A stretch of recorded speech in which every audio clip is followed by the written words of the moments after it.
I will use Google Colab to teach how to use the Python programming language. It is very easy to use. Simply open your web browser, go to Google, type Google Colab, and search. Then click on the Welcome to Colab link that appears at the top of the results page. Select the New Notebook option to open a new blank page. If you prefer, you can also open an existing Jupyter Notebook IPNB file. In Google Colab, you can download your work either as Python code, Py, or as a Jupyter Notebook file.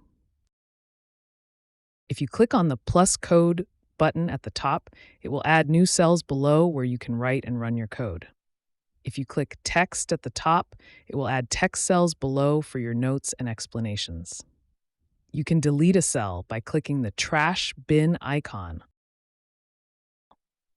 Click the Connect button in the top right to start the virtual machine on the cloud server. To run your code, press Shift-Enter or click the Play button at the left of the cell. If you click Run All in the top menu, Colab will execute the code in all cells. Knowledge Club, the bridge to the future.